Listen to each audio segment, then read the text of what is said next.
Ya coba bayangin, di saat pemerintah ini pusing menarik subsidi BBM dan harus ini adalah opsi terakhir, kemudian di saat mahasiswa dan buruh pada demo, di saat kaum oposan pada nyinyir, A, B, C, D segala macam bla bla bla bla, kok koruptor ini pada dibebasin? Enak banget ya jadi koruptor di Indonesia nih. Boleh dicoba kayaknya.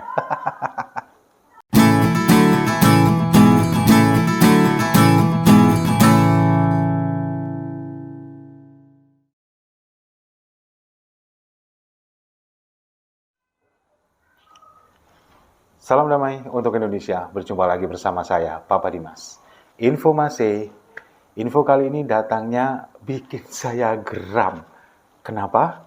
Karena di saat para mahasiswa sibuk demo, di saat kita dipusingkan dengan kenaikan harga BBM, di saat para oposan banyak sekali berkomentar nyinyirin pemerintah Presiden Jokowi akibat kenaikan BBM, di saat itu pula banyak koruptor yang dibebaskan. Saya nggak tahu ini harus ketawa atau harus sedih. Ya, sebetulnya memang geram gitu loh. Saya ini jadi kepengen marah tapi nggak tahu kepada siapa gitu. Ya coba bayangin, di saat pemerintah ini pusing menarik subsidi BBM dan harus ini adalah opsi terakhir, kemudian di saat mahasiswa dan buruh pada demo, di saat kaum oposan pada nyinyir, A, B, C, D segala macam bla bla bla bla, kok koruptor ini pada dibebasin? Enak banget ya jadi koruptor di Indonesia nih. Boleh dicoba kayaknya. Ya, jadi beberapa berita di hari terakhir ini, mungkin ini yang saya tampilkan baru 10 orang ya. Ternyata ada 23 orang yang koruptor, napi koruptor ini yang dibebaskan secara bersyarat. Ada Pinangki, ada Ratu Atut, kemudian ada Patrialis Akbar, Zumi Zola, ada lagi Surya Dharma Ali, kemudian masih banyak lagi. Jumlahnya totalnya ada 23 orang. Nah, ini kan menjadi tanda tanya besar. Di saat kita ingin penegakan hukum ini berjalan bagi seluruh masyarakat Indonesia, tapi di sisi lain, para koruptor ini kok enak-enakan malah dibebaskan. Nah, banyak akhirnya netizen, kemudian warga ini memprotes kebijakan dari Kemenkumham ini.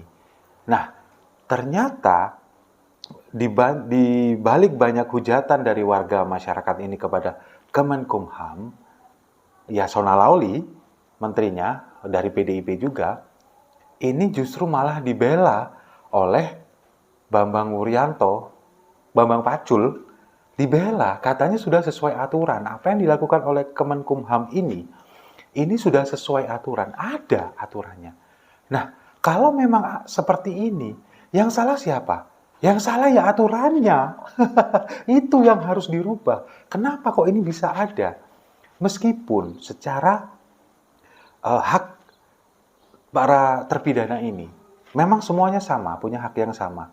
Tapi kalau menurut saya, kita ambil contoh saja lah. Ini sangat melukai rasa keadilan kita. Kita ambil contoh saja yang paling terbaru dan paling viral. Pinangki Sirna Malasari. Masih ingat kan? Jaksa muda ini yang terkena kasus hak tagih atau cesi yang berhubungan dengan Joko Chandra. Jadi pada waktu itu kan dia melakukan korupsi. Nah, uang hasil korupsinya ini dibuat untuk menyuap. Nah, jadi uang suap dibuat suap juga. Nah, ini kan berarti suap kuadrat ya. Jadi Pinangki ini dulu oleh hakim ini divonis 10 tahun penjara karena memang terbukti. Nah, setelah itu dia banding. Nah, pada saat dia banding, jaksanya diem aja, nggak ada reaksi, kemudian nggak banding juga, diem aja, dan akhirnya dia diputus hukuman 4 tahun penjara. Bayangin, dari 10 tahun vonis hakim, dia disunat menjadi 4 tahun penjara. Jadi dapat korting, Ramayana aja kalah kortingnya. Ini 60% loh kortingnya, apalagi Matahari ya kan. Nah, setelah bandingnya ini dikabulkan, dia divonis 4 tahun penjara. Setelah menjalani, belum ada setengah perjalanan, kan katanya kan kalau untuk bebas bersyarat ini syaratnya sudah menjalani setengah dari masa hukuman. Tapi kayaknya belum ada deh. Tahu-tahu kita dikejutkan dengan berita bahwa dia sudah bebas bersyarat. Nah, ini sebetulnya ada apa ini? Tapi kok rame-rame gitu loh. Nggak cuman Pinangki, ada 23 orang. Nah, ini kan sebetulnya serius nggak sih negara kita ini untuk memerangi tindak pidana korupsi? Kan pertanyaannya itu menjadi tanda tanya besar di hampir semua benak masyarakat kita. Kok enak banget jadi koruptor di Indonesia ini, kan gitu. Apalagi seperti Pinangki ini kan kasusnya besar banget, Dan jangan sampai aja ini nanti si Apeng atau Surya Darmadi ini nanti juga mendapatkan perlakuan yang sama, padahal juga kasusnya besar sekali.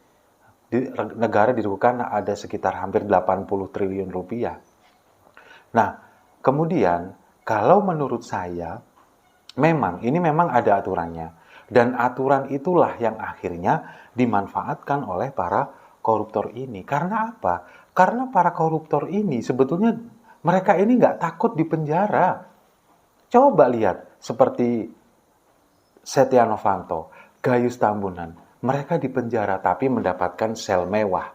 Mereka bisa bebas keluar masuk penjara, mau jalan-jalan ke luar negeri, nonton tenis Wimbledon, atau mungkin menabrakkan kepalanya di tiang listrik sampai bendol seperti bakpao.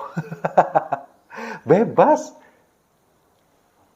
Ini yang mungkin mengakibatkan para koruptor ini nggak takut di penjara. Toh mereka misalkan di penjara, kehidupannya nggak jauh berbeda kok dengan kehidupan mereka di luar, cuman bedanya mereka harus di dalam sel, ruang khusus, mewah, seperti yang kita lihat selnya Setia Novanto, bisa jalan-jalan ke luar negeri seperti Gayus Tambunan. Cuman bedanya yaitu mereka ada di luar dan ada di dalam. Tapi yang di dalam ini bisa bebas keluar masuk, bebas mau kemana-mana bebas, selnya mewah kayak hotel, ada AC-nya, TV dengan speaker dan lain sebagainya untuk karaoke lengkap. Dan saya yakin mungkin juga ada wifi-nya juga di sana. Nah, kemudian kalau mereka ini dihukum mati, kemungkinan mereka ini juga nggak takut tetap melakukan korupsi. Karena apa? Karena kalau mereka dihukum mati, seperti di Cina, ini selesai, masalah mereka selesai. Tapi anak istrinya masih bisa menikmati hasil kekayaannya, masih bisa jalan-jalan, masih bisa belanja-belanja branded mewah, barang-barang brand mewah, masih bisa. Nah, satu-satunya yang akan bikin mereka kapok atau jerah adalah dimiskinkan. Koruptor ini takut miskin. Itu yang harus dilakukan sekarang. Makanya pemerintah ini sekarang mendorong lagi RUU perampasan aset. Coba dulu, pada waktu tahun 2021, pemerintah ini kan mendorong untuk mengesahkan RUU perampasan aset, tapi ditolak mentah-mentah oleh anggota DPR. Kenapa? Ya karena kebijakan ini akan merugikan mereka, akan merugikan anggota DPR itu. Tapi dengan dalih macam-macam, dengan alasan macam-macam, kurang pasal inilah, kurang pasal itulah, akhirnya tidak dimasukkan dalam draft prolegnas, program legislasi nasional tahun 2022. Misalkan pun itu masuk, itu ada di draft paling bawah, nggak prioritas. Nah, makanya sekarang pemerintah melalui Presiden Jokowi, Menko Polhukam ini mendorong lagi untuk dimasukkan dalam prolegnas tahun 2023. Karena apa? Karena ini penting. Karena pemerintah ini sudah mempelajari bagaimana perilaku dari para koruptor ini. Mereka nggak takut di penjara karena dengan uangnya mereka bisa membeli fasilitas, kemudian bisa keluar masuk dengan bebas. Makanya mereka ini sebetulnya yang ditakutkan cuma satu, miskin. Kalau memang terbukti hasil kejahatan, hasil pencucian uang, hasil korupsi, hasil suap, dan lain sebagainya, dirampas asetnya, kemudian didenda dan dimiskinkan, maka penderitaan ini akan mereka rasakan seumur hidupnya, bahkan anak istrinya. Itulah yang mereka takutkan. Dan ini harus dikejar oleh pemerintah. Bagaimana caranya supaya ini masuk dalam Prolegnas 2023 bahkan menjadi agenda prioritas. Cuman ya memang agak susah karena memang ini nantinya kemungkinan besar akan merugikan anggota DPR sendiri. Karena kita tahu kelakuan mereka, hedon, dan ya seperti itulah, ini sudah jadi rahasia umum, kita tahu semua. Kalau misalkan ini disahkan nanti, yang akan rugi mereka sendiri. Masa iya sih mereka mau membuat kebijakan yang nantinya akan menjerumuskan mereka sendiri? Kayaknya enggak deh. Nah itulah masalahnya, repotnya di sana. Mereka yang membuat undang-undang. Sedangkan pemerintah dari pihak eksekutif ini cuma bisa mendorong ini loh. Mendorong ini. Coba dimasukkan ke prolegnas. Tetap nanti keputusan ada di tangan mereka. Nah ini yang agak susah. Tapi kita jangan pernah patah semangat.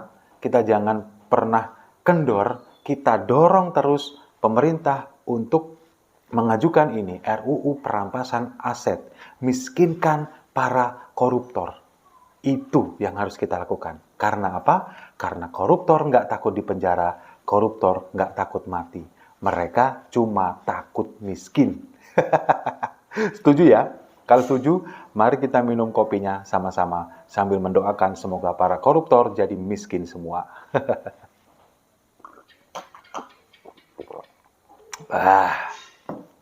Saya rasa itu. Terima kasih sudah menyimak. Jangan lupa like, komen, dan subscribe. Salam damai untuk Indonesia.